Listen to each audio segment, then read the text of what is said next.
नमस्कार। आकाशवाणी जयपुर अजमेर से प्रस्तुत हैं प्रादेशिक समाचार।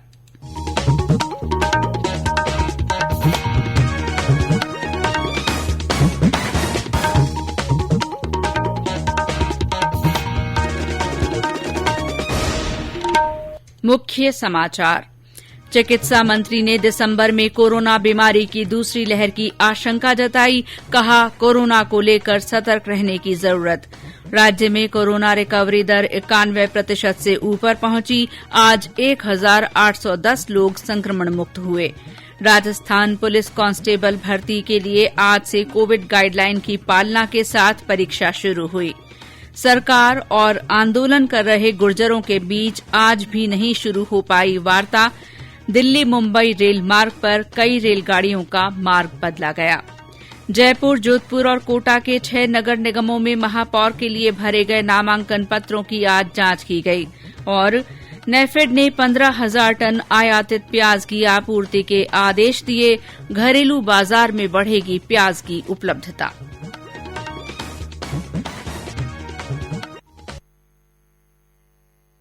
समाचारों के साथ मैं शीला चावला। कोविड-19 महामारी के खिलाफ देश एकजुट होकर लड़ रहा है। आप भी हमारे साथ सुरक्षा और बचाव के 3 आसान एहतियाती उपायों का संकल्प लें। मास्क पहनें, 2 गज की दूरी है जरूरी, सुरक्षित दूरी बनाए रखें और हाथ और मुंह साफ रखें। और अब समाचार विस्तार से। स्वास्थ्य मंत्री डॉ रघु शर्मा ने कहा है कि कोरोना के कम होते मामलों को देखते हुए लोगों को लापरवाह नहीं होना है, क्योंकि सर्दियों में इस बीमारी की दूसरी लहर आने की आशंका है। श्री शर्मा ने आज एक बयान में कहा कि 15 दिसंबर से पहले कोरोना के मरीज फिर बढ़ सकते हैं, इसीलिए हर व्यक्ति को सतर्क रहना है। मास्क पहनना, निश्चित दूरी का पालन और बार बार हाथ धोने को आदत बनाना होगा। उन्होंने कहा कि मास्क पहनने और सोशल डिस्टेंस की पालना कर हम कोरोना की चेन को तोड़ सकते हैं। उन्होंने कहा कि राज्य में रिकवरी रेट 90% से ज्यादा है, वहीं मृत्यु दर 1% से भी कम हो गई है। डॉ शर्मा ने बताया कि कोरोना जांच सुविधा 22 सरकारी और 16 निजी लैब में उपलब्ध है। उन्होंने कहा कि कोरोना काल में 765 डॉक्टरों और 12,500 एएनएम तथा जीएनएम को नियुक्ति दी गई है। प्रदेश में कोरोना रिकवरी रेट बढ़कर 91% से ऊपर हो गई है। आज 1810 लोग संक्रमण से मुक्त हुए हैं। वहीं 1797 नए मामले सामने आए हैं। राज्य में सक्रिय मामलों की संख्या 16,277 हो गई है। इस बीमारी से उबरने वाले कुल लोगों की संख्या 1,89,000 से ज्यादा हो गई है।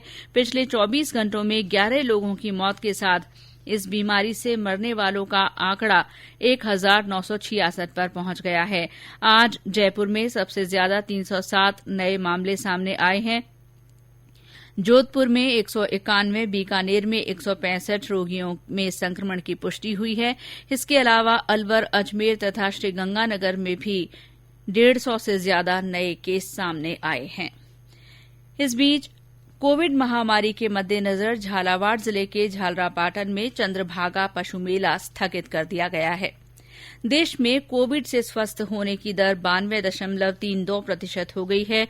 पिछले 24 घंटों के दौरान 54,000 से अधिक कोविड रोगी स्वस्थ हुए हैं। कोविड से स्वस्थ लोगों की कुल संख्या 77,65,000 से ज्यादा हो गई है। इस समय 5,20,000 सक्रिय मरीज हैं। पिछले 24 घंटों में देश में 47,638 लोगों में संक्रमण की पुष्टि होने के बाद देश में संक्रमित लोगों की कुल संख्या 84 लाख से अधिक हो गई है। केंद्र सरकार द्वारा कोरोना के विरुद्ध चलाए जा रहे जन आंदोलन से जुड़ते हुए अंतर्राष्ट्रीय वॉलीबॉल खिलाड़ी अशोक आसोपा ने आम जन से बढ़ते संक्रमण को देखते हुए व्यक्तिगत स्वच्छता और मास्क लगाने की अपील की है। मैं अशोक आसोपा, अंतर्राष्ट्रीय वॉलीबॉल खिलाड़ी। भारत ही नहीं, पूरे विश्व में कोविड-19 महामारी ने उग्र रूप ले रखा है। इसके बचाव के लिए घर से बाहर निकलते वक्त मास्क पहनना जरूरी है। 2 गज की दूरी एवं बार बार हाथों को सैनिटाइज करना जरूरी है। जब तक वैक्सीन भारत में नहीं आ जाती है, तब तक इन 3 बातों को ही वैक्सीन समझें। कोविड-19 से बचाव किया जा सकता है यदि हम बार बार हाथों को सैनिटाइज करें, 2 गज की दूरी रखें और मास्क पहनें। धन्यवाद। आकाशवाणी जयपुर के समाचार बुलेटिनों में चलाई जा रही विशेष श्रृंखला जनता के नाम जनता का संदेश के तहत सुनिए हमारे एक और श्रोता का संदेश। सभी को मेरा नमस्कार। मैं चेतना भारद्वाज, गांव हिंगोरिया, तहसील कप्पासन, जिला चित्तौड़गढ़, राजस्थान से बोल रही हूं। मैं आकाशवाणी के माध्यम से पूरे प्रदेशवासियों से यह निवेदन करना चाहती हूं कि इस कोविड-19 वैश्विक महामारी के समय हमें सतर्क एवं सावधान रहना बहुत ही जरूरी है। इसलिए हमें इन बातों का ध्यान रखना चाहिए। साबुन से अच्छी तरह हाथ धोएं, घर में पानी पिएं, 2 गज की दूरी रखें, हाथ न मिलाएं, नमस्ते से काम चलाएं। नमस्कार। प्रदेश में कोरोना जागरूकता आंदोलन के तहत विभिन्न आयोजन किए जा रहे हैं। सवाई माधोपुर में कल कोरोना जागरूकता आंदोलन के तहत नगर परिषद की ओर से कैंडल मार्च निकाला गया। नो मास्क नो एंट्री अभियान के तहत प्रतापगढ़ जिले में अब तक 33,000 निःशुल्क मास्क वितरित किए जा चुके हैं। बूंदी में सूचना और जनसंपर्क विभाग तथा रेडक्रॉस सोसाइटी के सहयोग से संचालित जागरूकता वाहन ने बस स्टैंड पर यात्रियों को मास्क वितरित किए। साथ ही शहर के विभिन्न क्षेत्रों में जागरूकता का संदेश दिया। भरतपुर में नो मास्क नो एंट्री अभियान में बच्चों की स्लोगन प्रतियोगिता का आयोजन नेहरू पार्क में किया गया। झालावाड़ में आज जिला कलेक्टर निकिया गोहाइन के नेतृत्व में सर्वधर्म गुरुओं ने बाजार में मास्क वितरित किए। राजस्थान पुलिस कांस्टेबल भर्ती के लिए आज से परीक्षा शुरू हुई। 3 दिन तक चलने वाली ये परीक्षा रोजाना 2 पारियों में सुबह 9 से 11 बजे और दोपहर 3 से शाम 5 बजे तक की जा रही है। परीक्षाओं के लिए कोरोना को ध्यान में रखते हुए विशेष व्यवस्थाएं की गई हैं। इस बीच राजस्थान पुलिस ने सोशल मीडिया पर चल रही उस खबर का खंडन किया है जिसमें कहा गया है कि कांस्टेबल भर्ती परीक्षा में यदि कोई अभ्यर्थी 1 से अधिक जिलों में परीक्षा देगा तो उससे जुर्माना वसूला जाएगा या हिरासत में लिया जाएगा। अतिरिक्त पुलिस महानिदेशक गोविंद गुप्ता ने इसे फेक न्यूज बताया है। ये समाचार आकाशवाणी जयपुर अजमेर से प्रसारित किए जा रहे हैं। ये समाचार आप न्यूज ऑन एयर ऐप पर भी सुन सकते हैं। समाचार बाकी हैं अभी, लेकिन पहले ये संदेश। चलो मिलकर एक शुरुआत करें, चलो एक फैसला आज करें। मास्क नहीं तो टोकेंगे, कोरोना को रोकेंगे। चलो एक इरादा करते हैं, चलो खुद से वादा करते हैं। मास्क नहीं तो टोकेंगे, कोरोना को रोकेंगे। समाचारों में आपका फिर स्वागत है। एमबीसी कोटे की बैकलॉग भर्तियों सहित अन्य मांगों को लेकर भरतपुर जिले के पीलूपुरा में गुर्जर समाज का आंदोलन आज 6ठे दिन भी जारी है। राज्य सरकार की ओर से लगातार आंदोलनकारियों से समझाइश के प्रयास किए जा रहे हैं। खेल मंत्री अशोक चांदना ने कहा है कि सरकार ने गुर्जर समाज की मानने योग्य सभी मांगों को मान लिया है। उन्होंने कहा कि गुर्जर नेता कर्नल किरोड़ी सिंह बैंसला और संघर्ष समिति आंदोलन की राह छोड़कर वार्ता के लिए आगे आएं। श्री चांदना ने कहा कि अतिरिक्त पिछड़ा वर्ग के शैक्षणिक, सामाजिक और आर्थिक विकास के लिए सरकार ने महत्वपूर्ण कदम उठाए हैं। करौली से हमारे संवाददाता ने बताया कि आज करौली हिंडौन सड़क मार्ग पर रोडवेज बसें शुरू कर दी गई हैं। इसके अलावा गंगापुर सड़क मार्ग पर भी बसें चलाई जा रही हैं। हालांकि आंदोलन के कारण अभी भी बयाना हिंडौन सड़क मार्ग बाधित है। वहीं हिंडौन सिटी बयाना रेलखंड पर रेल यातायात अवरुद्ध होने से 6 गाड़ियों को बदले हुए मार्ग से चलाया जा रहा है। जयपुर, जोधपुर और कोटा के 6 नगर निगमों में आज महापौर पद के लिए भरे गए नामांकन पत्रों की जांच की गई। कल नाम वापस लिए जा सकेंगे। महापौर चुनाव के लिए मतदान 10 नवंबर को सुबह 10 बजे से 2 बजे तक होगा। इसके तुरंत बाद परिणाम जारी कर दिया जाएगा। उप महापौर के चुनाव 11 नवंबर को होंगे। इस बीच प्रदेश के 21 जिलों में जिला परिषद और पंचायत समिति सदस्यों के चुनाव के लिए नामांकन प्रक्रिया जारी है। आज पंचायत समिति सदस्यों के लिए 830 उम्मीदवारों ने नामांकन भरे। वहीं 112 लोगों ने जिला परिषद सदस्य के लिए नामजदगी के पर्चे भरे हैं। इस चुनाव के लिए सोमवार तक नामांकन पत्र भरे जाएंगे। नेफेड ने 15,000 टन आयातित प्याज की आपूर्ति के आदेश जारी किए हैं। नेफेड ने एक बयान में कहा है कि इससे घरेलू बाजार में प्याज की उपलब्धता बढ़ेगी और कीमतें काबू में रहेंगी। इसके अलावा नेफेड ने आयातित प्याज की अतिरिक्त आपूर्ति के लिए नियमित निविदा जारी करने की योजना भी बनाई है।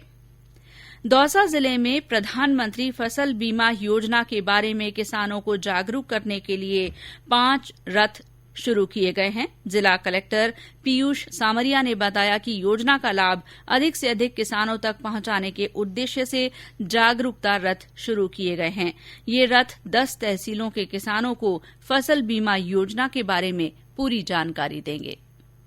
प्रधानमंत्री फसल बीमा योजना के तहत जो भी हमारे कृषक भाई हैं उनको कैसे कैसे इस योजना का लाभ मिल सकता है, उसमें जो हमारे बैंकिंग पार्टनर, इंश्योरेंस पार्टनर हैं, SBI लाइफ जनरल इंश्योरेंस वाले जो हैं, उसमें 5 रथ पूरे दौसा जिले में ये चलेंगे। टोटल हमारी 10 तहसीलों में 2 तहसीलों पर एक रथ को इसमें बांटा गया है और सारे कृषकों को और जो भी हमारे पर्यवेक्षक हैं उनको इसमें योजना के बारे में, जो इसकी स्कीम के डिटेल्स हैं उनके बारे में बताएंगे। जो प्रीमियम है कैसे भरा जाता है, क्या टाइमली क्या फॉर्म भरने हैं, उसका एक बार हैंड होल्डिंग एक्सरसाइज जो होती है कृषकों को और सुविधा मिल सके, इस योजना का ज्यादा से ज्यादा प्रचार हो सके, मैक्सिमम लोगों तक ये योजना पहुंच सके। झालावाड़ जिले में बेटी बचाओ बेटी पढ़ाओ और वन स्टॉप सेंटर द्वारा साथिनों के साथ ब्लॉक स्तरीय कार्यशाला का आयोजन महिला और अधिकारिता विभाग की ओर से किया गया।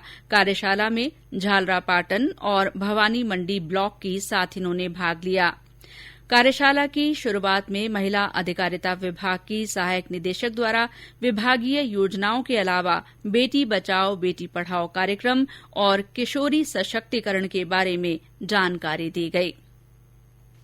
खान और पेट्रोलियम विभाग के सचिव अजिताभ शर्मा ने कहा है कि प्रदेश में अवैध खनन पर रोक और राजस्व में बढ़ोतरी उनकी पहली प्राथमिकता है। खान विभाग के वरिष्ठ अधिकारियों के साथ प्रमुख प्राथमिकता वाले बिंदुओं पर चर्चा करते हुए उन्होंने कहा कि विभाग की नई खनन नीति का प्रारूप अंतिम चरण में है। और अब मौसम। प्रदेश में न्यूनतम तापमान में गिरावट दर्ज की जा रही है और ज्यादातर जिलों में न्यूनतम तापमान 15 डिग्री सेल्सियस के आसपास बना हुआ है। माउंट आबू में आज न्यूनतम तापमान लुढ़ककर 4.4 डिग्री सेल्सियस दर्ज हुआ। भीलवाड़ा में भी ठंड का असर शुरू हो गया है। यहां आज न्यूनतम तापमान 10.3 डिग्री सेल्सियस रिकॉर्ड किया गया। इसी तरह चूरू में न्यूनतम तापमान 10.7 डिग्री सेल्सियस, चित्तौड़गढ़ में 11.6, डबोक में 12.6 और कोटा में 12.7 डिग्री रिकॉर्ड किया गया। प्रदेश के ज्यादातर जिलों में अधिकतम तापमान 32 से 33 डिग्री सेल्सियस दर्ज किया जा रहा है। माउंट आबू में दिन का तापमान लुढ़ककर 23.4 डिग्री सेल्सियस दर्ज किया गया। और अंत में मुख्य समाचार एक बार फिर। चिकित्सा मंत्री ने दिसंबर में कोरोना बीमारी की दूसरी लहर की आशंका जताई है। उन्होंने कोरोना को लेकर प्रदेशवासियों से सतर्क रहने की अपील की है। राज्य में कोरोना रिकवरी दर 91% से ऊपर पहुंच गई है। राजस्थान पुलिस कांस्टेबल भर्ती के लिए आज से कोविड गाइडलाइन की पालना के साथ परीक्षा शुरू हुई। सरकार और आंदोलन कर रहे गुर्जरों के बीच आज भी वार्ता शुरू नहीं हो पाई है। दिल्ली मुंबई रेलखंड पर कई रेलगाड़ियों का मार्ग बदला गया है। जयपुर, जोधपुर और कोटा के 6 नगर निगमों में महापौर के लिए भरे गए नामांकन पत्रों की आज जांच की गई। और नेफेड ने 15,000 टन आयातित प्याज की आपूर्ति के आदेश दिए हैं। इससे घरेलू बाजार में प्याज की उपलब्धता बढ़ेगी। इसी के साथ प्रादेशिक समाचार बुलेटिन समाप्त हुआ। नमस्कार।